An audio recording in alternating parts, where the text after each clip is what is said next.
जी अस्सलाम वालेकुम dear students. हमने लास्ट टाइम डिस्कस किया था जी कॉशी सीक्वेंस। तो कॉशी सीक्वेंस में एक दो बातें जो हैं वो हम रिकॉल कर लेते हैं। एक तो हमने ये रिजल्ट प्रूव किया था कि हर कॉशी सीक्वेंस जो है वो कन्वर्जेंट रियल एनालिसिस में, लेकिन जनरल मीट्रिक स्पेसिस में ये कॉशी सीक्वेंस का कन्वर्जेंट होना ज़रूरी नहीं है। और एक रिज़ल्ट हमने ये प्रूव किया था कि हर कन्वर्जेंट सीक्वेंस जो है वो कॉशी है, राइट। लेकिन जनरल मीट्रिक स्पेसिस में हर कॉशी सीक्वेंस का कन्वर्जेंट होना ज़रूरी नहीं है। उसके लिए हमने एग्जांपल भी आपको दी थी और हमने ये भी आपको लास्ट टाइम प्रूव किया था जी कि हर कॉशी सीक्वेंस जो है वो बाउंडेड है। और ये भी एग्जांपल हमने दी थी कि हर बाउंडेड सीक्वेंस का कॉशी होना ज़रूरी नहीं है, ठीक है। तो एक रिज़ल्ट रह गया जो कि मैंने वर्बली कहा था जी कि अगर रियल की बात करेंगे, सेट ऑफ रियल नंबर्स की बात करेंगे, तो इसके अंदर जो भी कॉशी होगा वो भी कन्वर्जेंट होगा। तो ये रिज़ल्ट हमारा रह गया। तो मैंने ये रिज़ल्ट लिखा है कि every Cauchy sequence of real numbers converges. जब हम कहते हैं कन्वर्जेस तो ये अंडरस्टूड है कि इसके अंदर जो भी सीक्वेंस लिया जाएगा वो कन्वर्जेंट होगा। ज़ाहिर सी बात है किसी नंबर को उसकी कोई लिमिट आएगी, डेफिनेट होगी, यूनिक होगी, और वो जो लिमिट आएगी वो एक रियल नंबर होगा। That's why every Cauchy sequence of real numbers converges. इसका मतलब यह है कि हर जो कॉशी सीक्वेंस है रियल नंबर्स के अंदर वो कन्वर्जेंट होगा और उसकी लिमिट कोई रियल नंबर होगी। वो रैशनल हो, इरैशनल हो, अब ये हमारा क्वेश्चन नहीं है, राइट जी। तो अब रियल एनालिसिस में ये जनरलाइज रिजल्ट क्या बन गया कि in real numbers a sequence is Cauchy if and only if it is convergent। तो इसका एक रास्ता तो हमने प्रूव कर दिया था कि हर कन्वर्जेंट सीक्वेंस Cauchy है। तो अब मैं दूसरा जो है प्रूव करने लगा हूँ कि रियल एनालिसिस के अंदर हर Cauchy सीक्वेंस जो है वो भी कन्वर्जेंट है। कन्वर्जेंट तो Cauchy है ही, अब हम प्रूव करेंगे Cauchy भी कन्वर्जेंट है। But remember, not in general metric spaces, just in real number system, real numbers, right. ये यूँ कह सकते हैं कि every sequence of real numbers is convergent if and only if it is Cauchy, ठीक है। तो चलिए आप क्या करें, प्रूफ देखें जी। Let an be a Cauchy sequence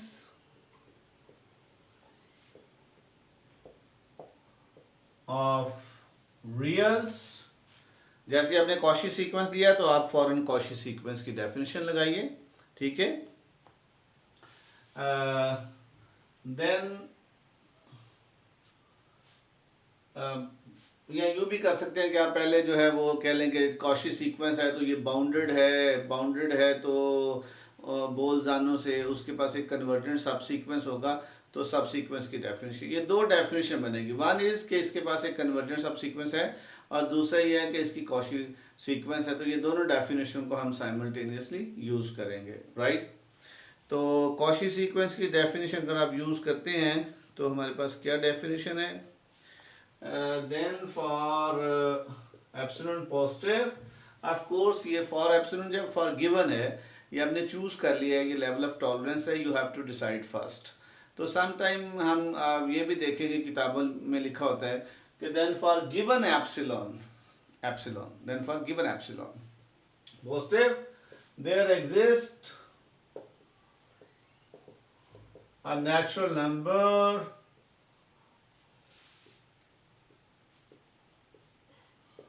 n1 star such that an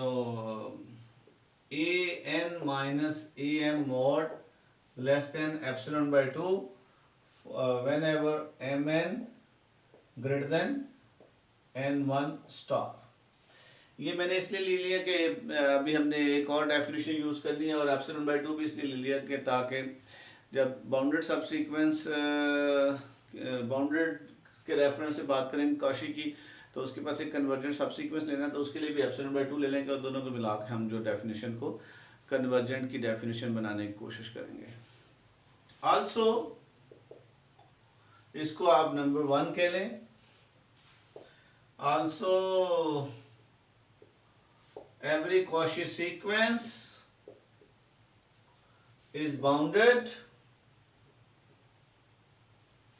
ये भी आपको पता है कि हर Cauchy सीक्वेंस बाउंडेड है। बाउंडेड है तो फिर वो कौन सा थ्योरम है? Then by Bolzano Weierstrass theorem. Then by Bolzano Weierstrass theorem. Then bye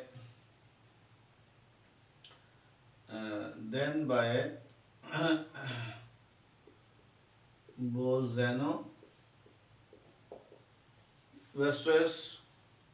theorem. It has क्या है जी? अगर कोई Cauchy sequence every Cauchy sequence is bounded, और बोल-ज़ेनो ने कहा था कि जो भी बाउंडेड सीक्वेंस होगा उसके पास एक कन्वर्जेंट सब सीक्वेंस होता है। तो हम वही रेफरेंस में आ रहे हैं, क्योंकि लास्ट टाइम आपने ये भी प्रूव किया था कि हर Cauchy सीक्वेंस जब बाउंडेड भी है, बाउंडेड तो बोल-ज़ेनो से इसके पास एक कन्वर्जेंट सब सीक्वेंस होगा। ठीक है,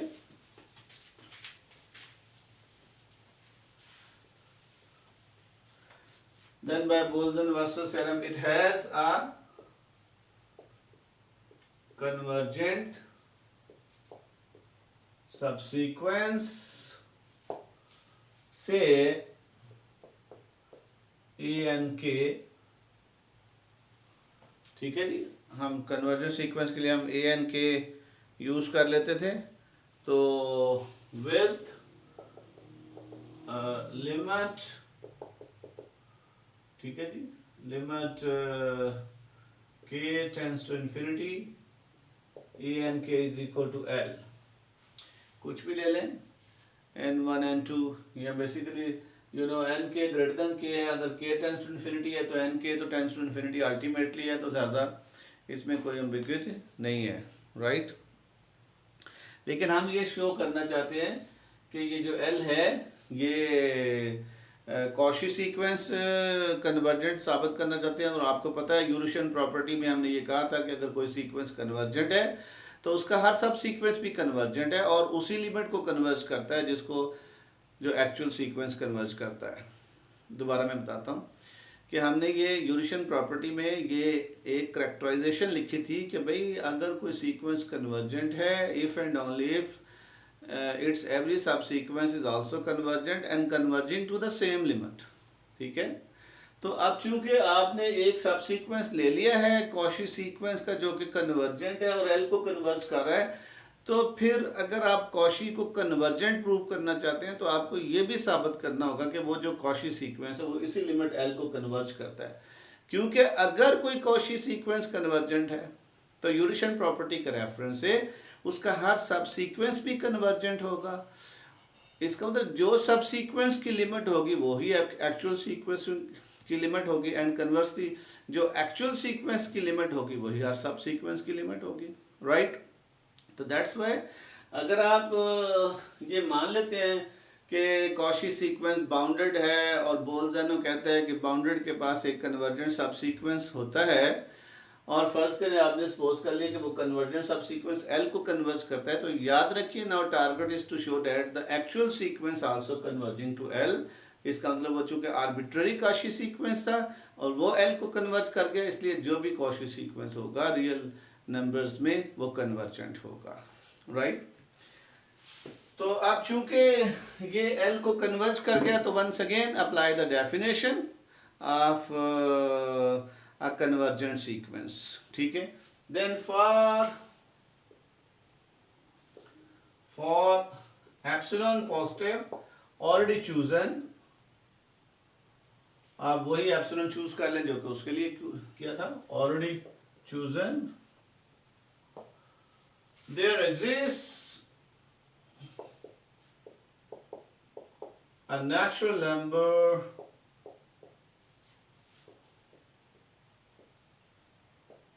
n2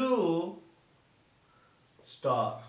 पहले हमने n1 स्टार लिया था, फिर n2 स्टार लिया, such that ank minus L mod is less than epsilon by 2.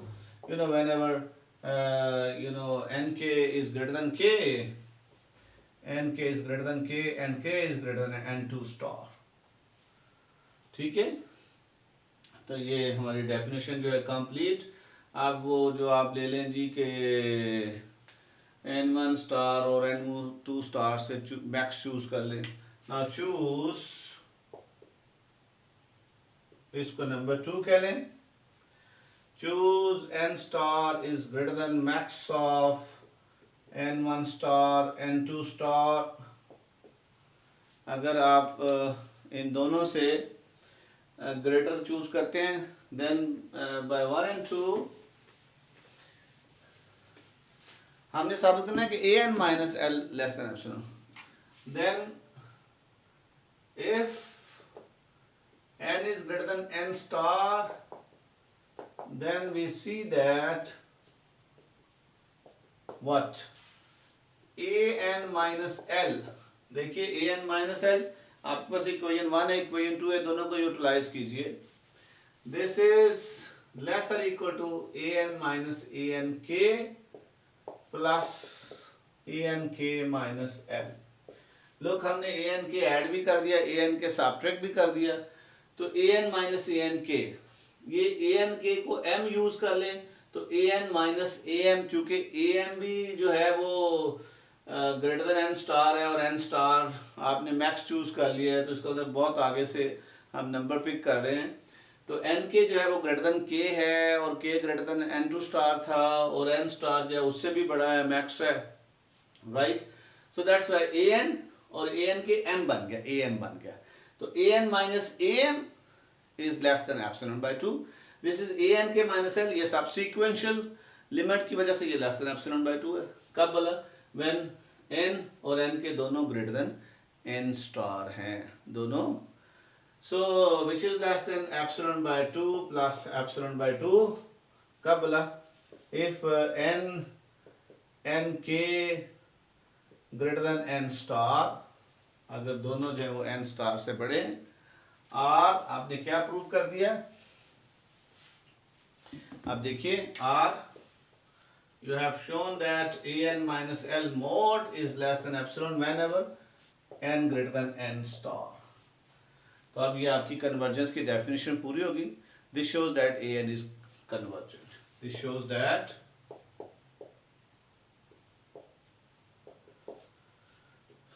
an converges। अब ये प्रूव करने की जरूरत नहीं है कि एल रियल नंबर है, हमने लिया ही सीक्वेंस ही रियल नंबर में लिया है और एल भी आपने एक रियल लिमिट ली थी, तो लिहाजा जहाँ पे आपने लिमिट लिया था ए एन के टेंस टू एल, चूँकि वो ये इस बात की गारंटी थी कि वो कॉशी सीक्वेंस है, बाउंडेड है, और बाउंडेड है तो बोल्ज़मैन से उसके पास एक कन्वर्जेंट सब सीक्वेंस है, और वो कन्वर्जेंट सब सीक्वेंस चूँकि रियल नंबर्स के अंदर था, लिहाजा एल जो है वो जो कन्वर्जेंट था और रियल के अंदर था, लिहाजा एल जो रियल नंबर था। तो with this understanding we have shown that every Cauchy sequence of real numbers converges. इससे पहले पिछले लेक्चर में देखिए हमने ये बात प्रूव की थी कि every convergent sequence of real numbers is Cauchy, her convergent जो है वो कॉशी है। आज हमने ये बात प्रूव की कि हर कॉशी जो है वो कन्वर्जेंट है। तो अब दोनों को मिला के ये थ्योरम बन गया, इसको Cauchy criterion of sequences, Cauchy criterion for sequences. क्या बनेगा कि let a n be sequence of real numbers, then a n is Cauchy if and only if it is convergent, या हम ये भी कह सकते हैं then a n is convergent if and only if it is Cauchy. तो ये Cauchy criterion जो है आप लिख लीजिएगा, ठीक है जी। तो अगर हम ये आपसे कहते हैं जी state and prove Cauchy criterion for sequences, तो हमारा रिजल्ट क्या बनेगा जी कि let a n be a sequence of real numbers, या आप सीधे ये कह दें कि a sequence of real numbers is convergent if and only if it is Cauchy, right. तो ये मैं लिख भी देता हूँ,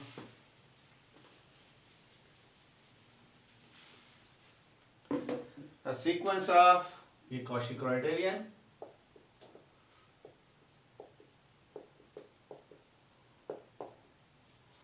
फॉर सीक्वेंसेस, फॉर सीरीज के लिए भी आएगा, ठीक है, और आगे भी आएंगे, फॉर यूनिफॉर्म कन्वर्जेंस भी आएगा, लेकिन अभी हम बात करें for sequences. Every sequence of reals is Cauchy if and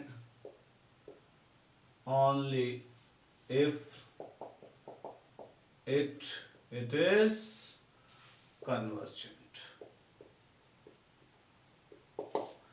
तो इसको प्रूव करने के लिए आप सपोज कीजिए कि let a n be a Cauchy sequence of reals. तो अभी ये theorem as it is prove कीजिए कि वो कन्वर्जेंट है, और फिर पिछला थ्योरम लगाइए कि आप सपोज कीजिए कि सीक्वेंस ऑफ रियल नंबर जब वो कन्वर्जेंट है, और आप ये प्रूव कीजिए कि वह कॉशी है। ठीक है जी, ये हमारा पार्ट कंप्लीट हो गया। आगे एक नई डेफिनेशन है जी, वो है जी कॉन्ट्रैक्टिव सीक्वेंस। वो क्या है जी?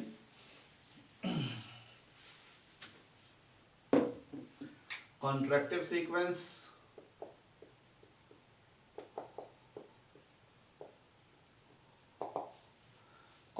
सीक्वेंस क्या है? A sequence n of real numbers is said to be contractive.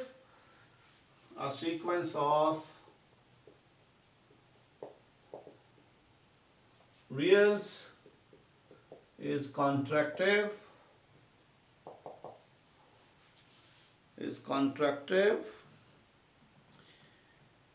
if and only if there exists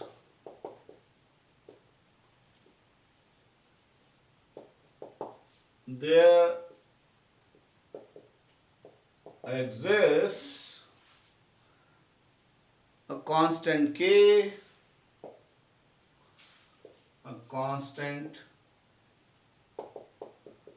belong to 0, 1, such that with an plus 2 minus an plus 1 is less or equal to k time an plus 1 minus an. Okay ji, for all n, of course n belong to n.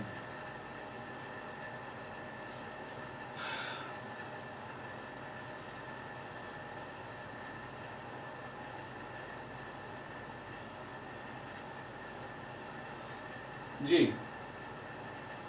हम क्या कहते हैं कि जी किसी भी, ये जो k है इसको कॉन्ट्रैक्शन भी कहते हैं, ठीक है। तो ये कांस्टेंट है, ये भी रियल नंबर है, 0 और 1 के दरम्यान से लेंगे। इसका मतलब कि देखें तो ये 3 कंसेक्यूटिव टर्म्स हैं, an है, an प्लस 1 है और an प्लस 2 है। ये 3 कंसेक्यूटिव टर्म्स हैं, 3 कंसेक्यूटिव टर्म्स हैं। आप n को यहाँ पे फर्ज करें 3 रखते हैं तो ये a3 हो जाएगी, और ये a4 हो जाएगी, और ये a5। These are the 3 consecutive terms, ठीक है। हम कहते हैं कि कोई भी सीक्वेंस ऑफ रियल नंबर्स जो है उसको हम कॉन्ट्रैक्टिव कहेंगे अगर ये देखें पहली दो के दरमियान जो एब्सोल्यूट डिफरेंस है दैट शुड बी लेस और इक्वल टू k टाइम, यानी कि आप you can always choose some constant k from 0, 1 के उससे नेक्स्ट दो के दरमियान जो एब्सोल्यूट डेविएशन है उसको जब k से मल्टीप्लाई करेंगे तो उससे ज़्यादा आ जाएगी, ग्रेटर और इक्वल टू, ठीक है। तो इसके लिए कोई ऐसी बात नहीं है, जस्ट एक डेफिनेशन उसने दी है, लेकिन वो साबित करेगा कि जो भी कॉन्ट्रैक्टिव सीक्वेंस होता है वो रियल नंबर्स, हमने कहाँ डिफाइन किया रियल नंबर्स, तो वो साबित करेगा कि जो भी कॉन्ट्रैक्टिव सीक्वेंस ऑफ रियल नंबर्स है वो कॉशी है। और आपको पता है कि जो भी कॉशी सीक्वेंस होता है रियल नंबर्स का वो कन्वर्जेंट है। तो दैट्स वाई वो ये साबित करना चाहता है कि ये जो मैंने नया सीक्वेंस बनाया है, जो नई सीक्वेंस बनाई है जिसका नाम रखा है कॉन्ट्रैक्टिव सीक्वेंस, ये एक मैंने ऐसा सीक्वेंस आपको दिया है जो हमेशा कन्वर्जेंट होता है, जो हमेशा कन्वर्जेंट होता है। तो सिंपली आप ये भी कह सकते हैं कि every contractive sequence of real numbers is convergent. तो अब हम इसको प्रूव करना है कन्वर्जेंट, तो हम इसको कन्वर्जेंट नहीं प्रूव करेंगे इस किस्म के, क्योंकि आपके पास तो सीक्वेंस जो है वो दिया ही नहीं गया। आपको सीक्वेंस की जस्ट एक रिलेशन, टर्म्स के दरमियान एक रिलेशन दिया गया, लेकिन सीक्वेंस का जो वो एक्सप्लिसिट वे से आंसर तो नहीं दिया गया जी। आप मसलन ए एन जो है 2 पावर n, ए एन जो है 1/2 पावर n, इस किस्म से सीक्वेंस बताई जाती है। आप क्या करते हो, उसकी सीक्वेंस की लिमिट निकालते हो और कहते हैं चूँकि लिमिट जो है यूनिक है, डेफिनेट है, रियल नंबर है, लिहाजा सीक्वेंस कन्वर्जेंट है। रियल नंबर हम इसलिए नहीं कहते कि ये हम अंडरस्टूड लेते चले आ रहे हैं कि हमारी सीक्वेंस जो है वो रियल नंबर्स क्या है, हमारी सीक्वेंस जो है वो रियल नंबर्स के अंदर मौजूद है। चूँकि ये बात हम करते आ रहे हैं शुरू से कि हम रियल नंबर के अंदर सीक्वेंसेस ले रहे हैं, दैट्स वाई हम लिमिट को रियल नंबर प्रूव नहीं करते, वो ट्रिवियल हो जाती है यहाँ पे। लेकिन यहाँ अब हमारे पास क्या है कि हमारे पास कॉन्ट्रैक्शन की डेफिनेशन है, कॉन्ट्रैक्टिव सीक्वेंस की डेफिनेशन है। तो इस डेफिनेशन क्या है, it's simply a relation between 3 consecutive terms, जो 3 कंसेक्यूटिव टर्म्स के दरमियान जो है वो एक रिलेशन है जो के की मदद से बनाया गया है। तो अब सीक्वेंस आपके पास अवेलेबल नहीं है, तो हम क्या करेंगे, हम काशी क्राइटेरियन का फ़ायदा उठाएंगे, हम ये प्रूव कर देंगे कि ये जो कॉन्ट्रैक्टिव सीक्वेंस है वो काशी है। और चूँकि कॉन्ट्रैक्टिव सीक्वेंस काशी हो गया और हर Cauchy sequence of real numbers जो है वो कन्वर्जेंट है, इसका मतलब हर contractive sequence of real numbers जो है वो कन्वर्जेंट हो जाएगा। तो इस लिहाज से इस क्लास की वर्थ बन जाएगी। वर्थ क्या बन जाएगी कि आपने एक क्लास ऑफ सीक्वेंसेस दे दी जो सारी की सारी कन्वर्जेंट है, राइट। सो अब हम एक एग्जांपल इसकी देखते हैं और फिर हम प्रूव करते हैं कि देखिए ये जो सीक्वेंस है ये कॉशी है। ओके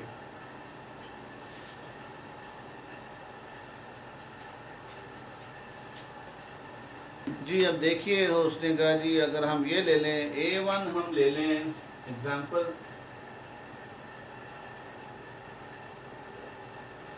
अगर A1 1 ले लें और an+1 जो है वो 1 + 1/2n, an+1 जो है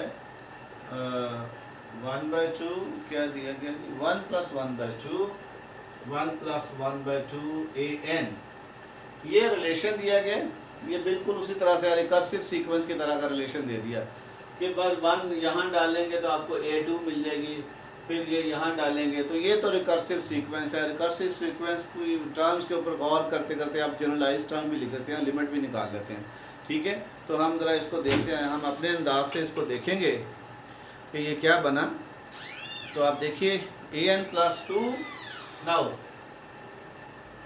an+2 माइनस an+1, अगर इसको आप देखिए तो an+2 माइनस an+1 डेफिनेशन लगाएंगे तो क्या बनेगा, an+2 बन जाएगा जी 1 + 1/2। जब आप यहाँ पे an+2 लगाएंगे तो ये n की जगह पे n+1 रिप्लेस होगा, तो ये 1 + 1/2 यहाँ पे an+2 यानी कि n को n+1 से रिप्लेस करना पड़ेगा, तो ये n+1 हो जाएगा, n+1 माइनस an+1, ये स्टेट ऐसी है 1 + 1/2 an, ये एब्सोल्यूट। तो अब 1 भी कैंसिल हो गए तो 1/2 बाहर आ जाएगा, जब 1/2 को बाहर खींचेंगे तो ये क्या बन जाएगा 1/2 an+1 माइनस an। देखिए जी रिलेशन आपने इस्टेब्लिश कर दिया कि an+2 माइनस an+1 और 1/2 जो है वो 0 1 के अंदर से बिलोंग करता है, you can use it is as k. तो बाकी इक्वल है तो इक्वल भी सही है, equal lesser equal, you can always write equal को लेसर इक्वल लिखा जा सकता है, no problem. So are an+2 minus an+1 is equal to k time an+1 minus an, और यहाँ पे k जो है 1/2 है जो कि बिलोंग टू 0 1 है। ये रिलेशन चूँकि आपने इस्टेब्लिश कर लिया इसलिए आप कहेंगे hence this sequence is कॉन्ट्रैक्टिव। Yes yes, this is कॉन्ट्रैक्टिव sequence, ये कॉन्ट्रैक्टिव सीक्वेंस है, ठीक है। तो अब हम क्या करेंगे, हम जो है ये बात प्रूव करेंगे कि हर कॉन्ट्रैक्टिव सीक्वेंस जो है वो क्या है, कन्वर्जेंट है। तो उसको प्रूव करने के लिए हम ये बात प्रूव करेंगे कि हर कॉन्ट्रैक्टिव सीक्वेंस जो है वो कॉशी है। ओके, चलिए आइए।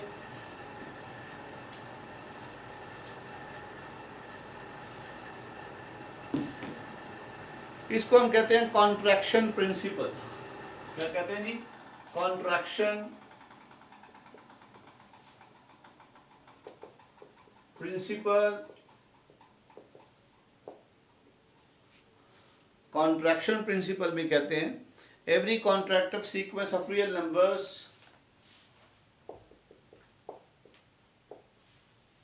every contractive sequence of reals is Cauchy, hence, ठीक है जी, क्या होगा? hence converges। लो जी, तो आप एक सीक्वेंस ले लें जो कॉन्ट्रैक्टिव सीक्वेंस है और फिर आप साबित कीजिए कि वो कॉशी है, और फिर आप कॉशी क्राइटेरियन का रेफरेंस दीजिए कि चूंकि ये कॉशी हो गया और Cauchy sequence of real numbers जो है वो कन्वर्जेंट होता है, ठीक है। तो ये हमारा प्रूफ कंप्लीट हो जाएगा। चलिए इसका हम प्रूफ करते हैं। Proof late an be a contractive sequence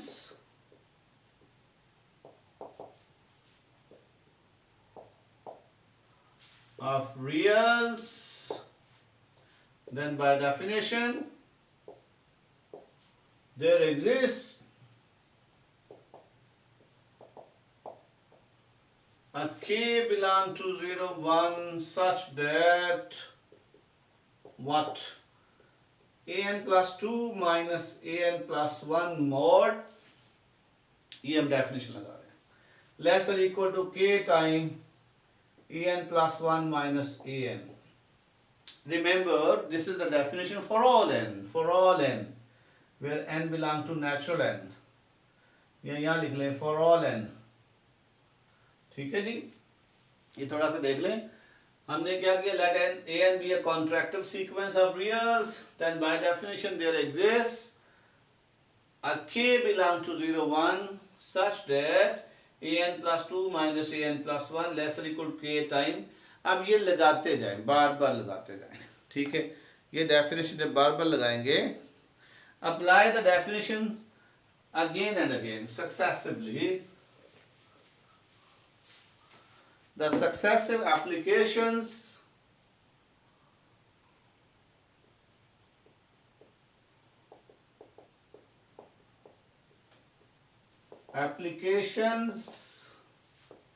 of one, इसको one कह लें, we have, we get, इसको बार बार अप्लाई कीजिए। जब बार बार अप्लाई करेंगे तो आप देखेंगे क्या बनेगा। Look at this, it's very easy to see। ये यहां से शुरू हुआ an plus 2 minus an plus 1 lesser equal to, जरा देखिए, ये तो डेफिनेशन थी k time an plus 1 minus an। अब इसके ऊपर फिर लगाइए डेफिनेशन, सक्सेसिव डेफिनेशन लगाएं इसके ऊपर, फिर क्या बनेगा, एक के ये है और एक इसकी डेफिनेशन से जनरेट होगा, यानी कि ये लेसर इक्वल टू, ये तो k और ये दोबारा lesser equal to k time, अब इससे नीचे यानी कि an से an माइनस an माइनस 1। अगर आप देखें तो ये क्या बन गया, ये बन गया k स्क्वायर an माइनस 1। लो जी, डेफिनेशन बड़ी क्लियर होगी हमारी, यानी कि ये जो 2 था ये यहां आ गया है और ये n रह गया, इसमें से भी 2 निकल गया और इसमें से भी 2 निकल गया और ये an-1 पे, यानी कि अगर आगे जाएंगे less than equal to k3 तो ये क्या आएगा, ये an-1 minus an-2। Look at, हमने कहा था जब 2 बना है तो बेसिकली आप यहां से भी 2 निकाल रहे हैं और यहां से भी 2 निकाल रहे हैं, तो an+2 था ना जी, ये an+2 था, तो जब पावर 2 बाहर आई तो an रह गया और ये an+1 था, an+1 से 2 सब्ट्रैक्ट करेंगे तो an-1 रह गया। इस तरह से जब पावर 3 आएगी, जब पावर 3 आएगी तो इसमें से 3 सब्ट्रैक्ट करेंगे, यानी कि n+2 माइनस 3 तो वो n-1 रह जाएगा। लुक एट an-1, और जब यहां से n+1 से 3 सब्ट्रैक्ट किया जाएगा तो n-2 एंड सो ऑन। चलते चलते अगर मैं इसको k पावर n कर दूं, k पावर n कर दूं, याद रखिए k क्या है, k lying between 0 and 1, k है, k क्या है जी, k बिलोंग टू 0 1 है, यानी कि k मॉड लेस देन 1 है। और आपको पता है वो सीक्वेंस मैंने पिछले लेक्चर्स में देखी है, जब स्पेशल सीक्वेंसेस की लिमिट निकाली थी तो उनमें से एक सीक्वेंस ऐसा था कि k power n k mod less then 1 वो टेंड्स टू 0 हो जाता था, तो दैट्स व्हाई हमने ये k पावर n की तरफ मूव कर रहे हैं। जब k पावर n तो यहाँ से n निकाल दीजिए तो बाकी a2 रह जाएगा, a2 minus a1। Yes we have establish a relation, हमने एक रिलेशन एस्टैब्लिश कर लिया, क्या कि आप कह सकते हैं कि an+2 minus an+1 mod is less equal to k power n a2 minus a1। अब इसको बार बार अप्लाई कीजिए, ये डेफिनेशन देख लें क्या बनी, ये कि an+2 में से जब यहाँ पावर आएगी तो इसमें से सब्ट्रैक्ट होगी पहले में से, और पहले में से सब्ट्रैक्ट होगी पहला आ जाएगा, दूसरे में से ये पावर सब्ट्रैक्ट होकर दूसरा आ जाएगा, राइट। ओके चलिए मैं इसको ऊपर लिख देता हूँ जो हमने एस्टैब्लिश किया है। हमने एस्टैब्लिश किया है कि जी an+2 minus an+1 mod is lesser equal to k power n a2 minus a1 for all n belong to n।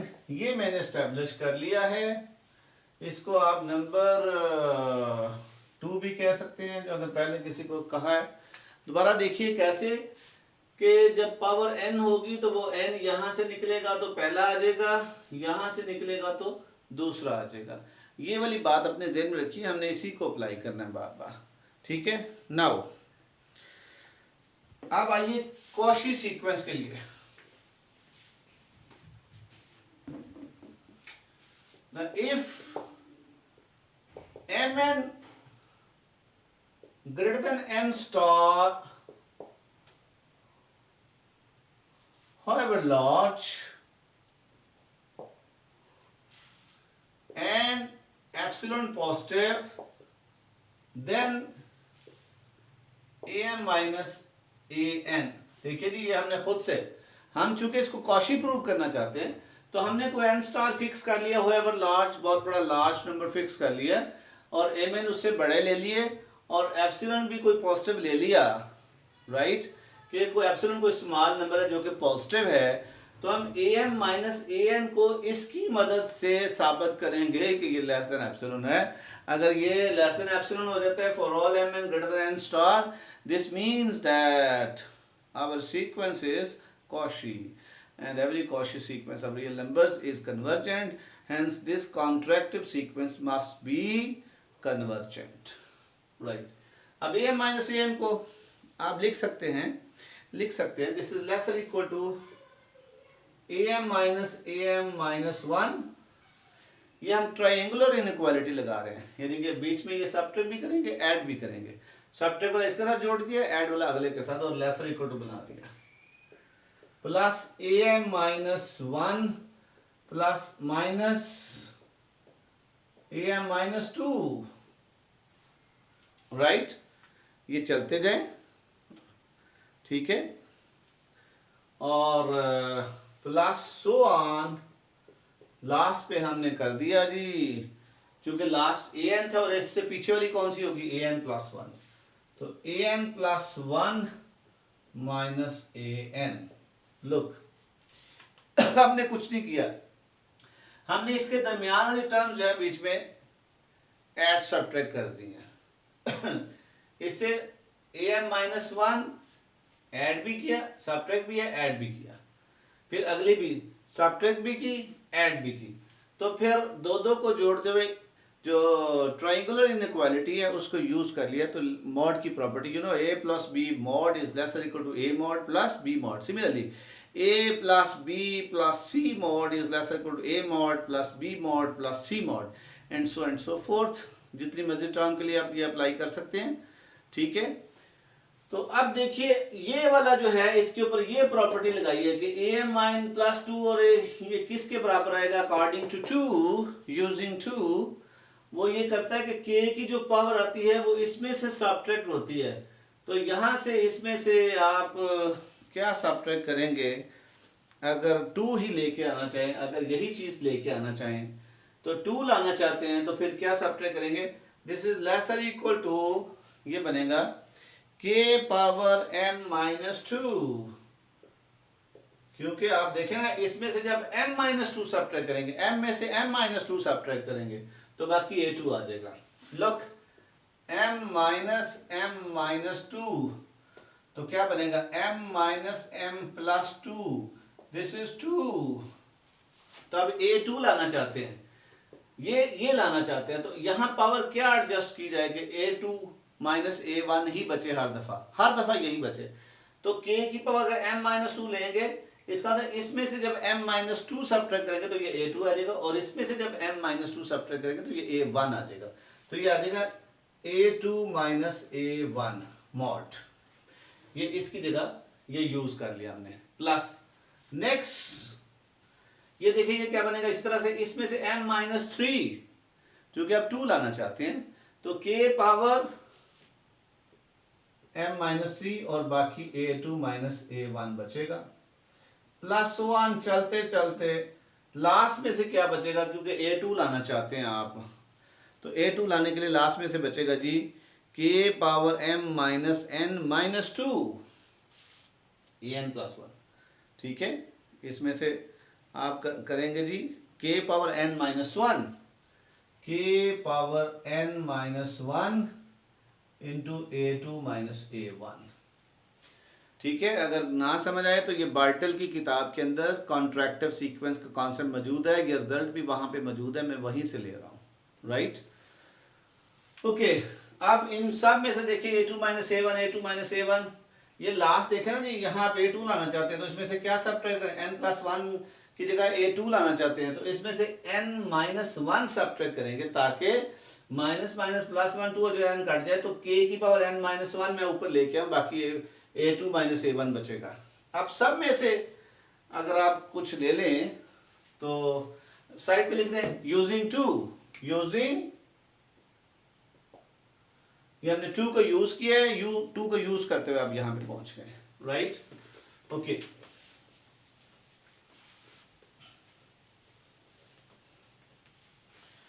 और यू कैन से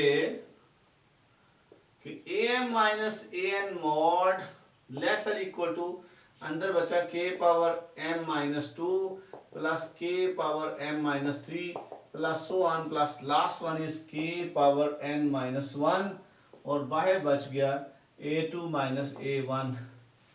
ये नाउ लुक एट हियर, यहाँ जो स्मॉलर है उसको बाहर खींच लें, और स्मॉलर आपका n माइनस 1 है, क्योंकि m बड़ा था, बड़े से छोटे की तरफ जा रहे थे, उसमें से बड़े से छोटे को निकाल रहे, तो this is the last one, smaller one. ठीक है, तो इसको उठा के बाहर ले आते हैं, और you can say am minus an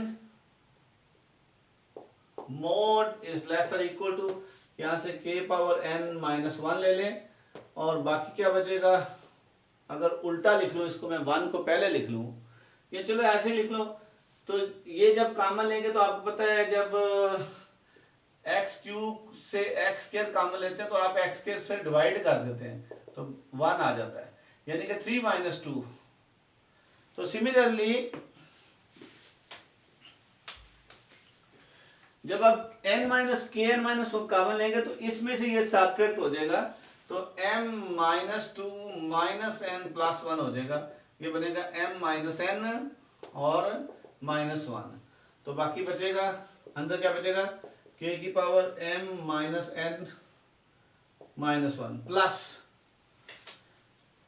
what would be the next आएगा जी k power m minus n minus two plus one plus k square plus k plus one, और साथ ये भी है। अच्छा, इसको बॉदर ना करें, ये कांस्टेंट है, ठीक है। और इसको हम सिंप्लीफाई कर लेते हैं। आप देखें ये ज्योमेट्रिक सीक्वेंस है, बल्कि उसकी ये n है, n1 यहाँ से शुरू हुई और m माइनस एन टर्म्स है।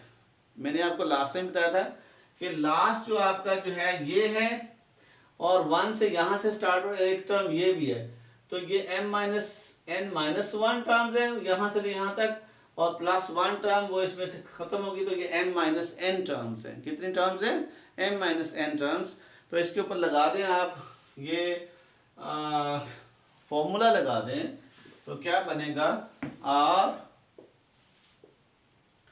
em minus n mod is less than equal to k power n minus one, और ये बन जाएगा जी 1 minus k power m minus n over 1 minus k into a2 minus a1, right, it's like this.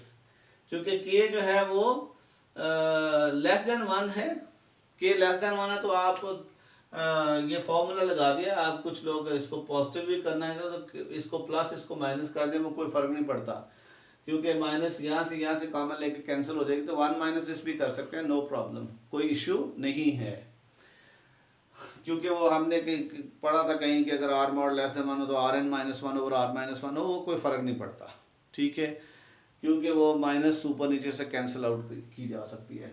ना look at this, अब ये 1 minus, लेकिन इस तरह लिखने का हमें फ़ायदा होगा, 1 में से कुछ सब्ट्रैक्ट हो रहा है, 1 में से कुछ सब्ट्रैक्ट हो रहा है और कुछ डिवाइड भी हो रहा है, 1 में से कुछ सब, फिर भी ये लेस है, और अगर हम इसको छोड़ दें तो और वो लेस ही रहेगा, वो क्या रहेगा, लेस ही रहेगा। तो इसको मज़ीद ये लेस हो जाएगा k power n minus one, और अगर 1 ओवर 1 माइनस k कर दें तो a2 माइनस a1। देखिए इस स्टेप को समझ लीजिए, मैं ऊपर ले आता हूँ, अगर नीचे आपको नज़र नहीं आ रहा, आई डोंट नो कि आप नीचे वाला देख सकते हैं कि नहीं, तो मैं दोबारा देख लेता हूँ कि हमने यहाँ पे ये आ गए am minus an mod less than equal to, यहाँ पे आ गए थे kn minus one into 1 minus k m minus n, ये सिंपल स्टेप है, 1 माइनस के इंटू a2 माइनस a1। मैं ये बता रहा था, देखिए ये